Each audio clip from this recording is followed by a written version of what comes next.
service right now before I become a teacher, and I found out something magical about their water. I just basically, act like the... Oh, sorry. Hello? Oh, so much better. Okay, so much better. Okay, so I can hear me now. So I will rewind a little bit just in case people miss what I said.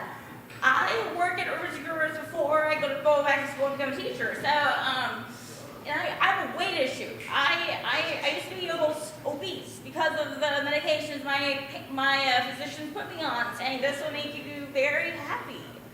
Now I'm like, damn, no, I'm not happy. It's a size 0, now I'm a size 14, and I'm trying to just fit into a size 12 because that makes me feel better. And I'm like, I buy my clothes, and I'm like, well, I could do a size 10 or do a size 12, but I think the summer will be a size 10. And I'm like, what? Why am I not losing weight in summer? I'm not eating that much. I'm only eating some marshmallow s'mores during campfires. I'm not eating that much. My mom harps on me. She's like, you can only eat one meal a day. If they ask me, I just eat one meal a day. And I'm like, Mom, I need more than one meal a day. Her standards of one meal a day are like half a small cup of rice and bok choy or something, I'm like, she's not talking about a weight loss program. She's talking about, I'm an Auschwitz program.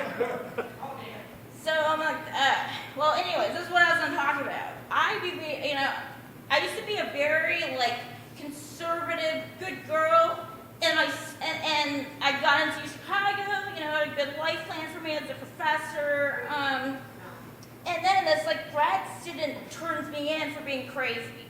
All I said to him was, I think your work sucks. I think I have better philosophical ideas than you about authority. And I've had parents abuse me. And I'm like, those three things got me in a hole with a dean of students. And after that, my life was never quite the same. So I have a lot of anger inside of me.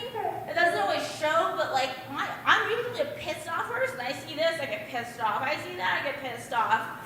But I just don't think it's all my fault.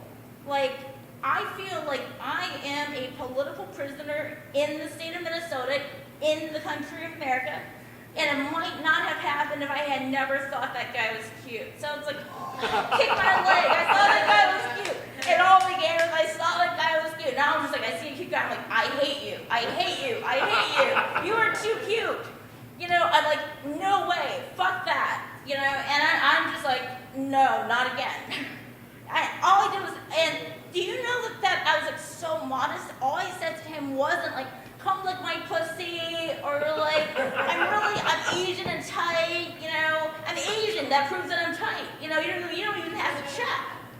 You can come and check my pussy anytime. I didn't say anything like that. All I said was, you have a sexy voice. And I felt embarrassed about that.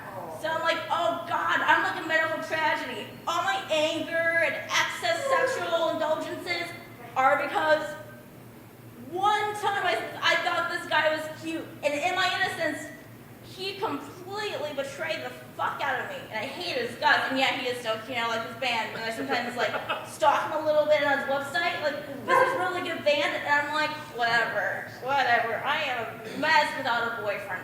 It's the easiest thing in the world to have a boyfriend, because finally, someone puts up with you when they really shouldn't. They really shouldn't. Okay, so going back, I was going to tell you about my Army story. Woo. I was going to school with U of M, and I was I was very mad, because I'm I don't like U of M. I like Chicago better. I have more friends there, and I live next to Donna Zuckerberg, Mark Zuckerberg's sister. That's actually the truth, not a lie. I'm I got to mingle with someone kind of famous, and the professors are great, and I'm in U of M, the students didn't want me to be my friend, so I'm unhappy emoji that I can't even send to any fucking buddy, because I have no friends. Nope, so if I can't even send some emojis, I'm lonely, or, oh, that's great, or, I'm in a happy place, send some hearts. I didn't have any friends to send that to. Sad, right? But let's move on. I was a cultural studies major, and I was telling my parents, I don't think I'm going to be making very much money with this. Maybe I should just drop out of school and start doing something. So I marched right over to the armory, and they had me do some pull-ups to prove that I can join the army, and I'm like, I can't do a single one. But they're like, oh, you're a woman, you only need to do one. I'm like, I'm just going to have to cheat. Someone has to like, lift me up or something. I had to hire a midget who just like hides under my skirt and like lifts me up, you know? In my opinion, that midget might not be in for the worst time being under my skirt. But like, I mean, I really need, I was like, I'm saying something in my mind, like, I really need to find that midget soon because I do want to join the army and have a gun and shoot people. I'm like, wow, that's a perfect expression of all the anger and rage inside of me from all this mistreatment all these years. A sadly dragged soul.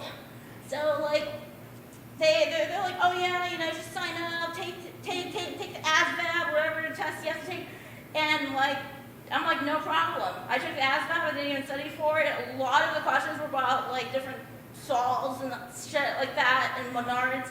I'm like, if I worked at Menards, I probably would have gotten a fucking 100 on an ASVAB because they were just asking question after question about mechanical tools. I'm like, if I worked at Menards, I would know all this. See, there are places where you can learn, like Menards. There are places that are hard to learn, like University of Minnesota Twin Cities, and they're a horrible cultural studies program. So I'm like, Mom, Dad, I want to join the army. And at first I think my mom's going to be sobbing at me and be like, no, Angel, no, you're going to get killed. What will happen to me? I'm your mother, I love you. No, none of that talk. Then my dad shows me a sketch on TV of some wild man doing like ninja moves. I'm like, oh, is that going to be you in the army? I'm like, hell no, I don't know what to do in ninja moves. But at least I have a gun, and I'm going to kiss that gun every night and fondle it, and like, this is my lover. You know, like this gun is going to take me places. I can actually shoot someone. But then, you know, I started thinking about it, and I met a lot of people who were like going to join the army because they shoved us all together after I got a 96 on the ASVAB. And they like shoved us all together, and I got a roommate, and like, I'm like, hell no. I don't want to be with these people. I want to shoot the people I see. I don't give a crap about some Iraqi guy. He's nice. He'd probably like give me a free soda if I stop by a store or something because I'm an American soldier. I have a gun, you know. And I'm like, or lipstick. I get to change lipstick with women. They will love me. Every woman loves lipstick. So I was like, I'd come by and like, before I get packed in with my, suitcase for the army, go to Afghanistan. I'm just gonna bring lipstick, and then women will like cook for me, like I'm some divine goddess giving them lipstick, which I am actually. Because lipstick is hard to come by in those desert places. Time's up. Okay. Yes! You got it all. I love it. Big round of applause for Michelle, dude! Yes, Michelle!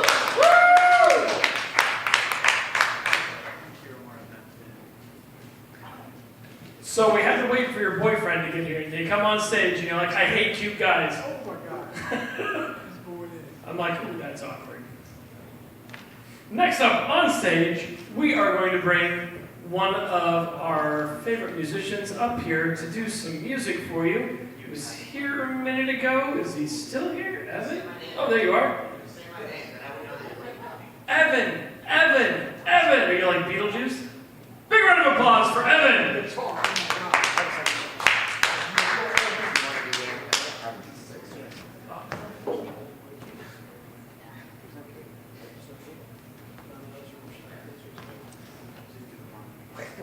So that's not okay, what is Yeah. One second. I got the batteries in it working.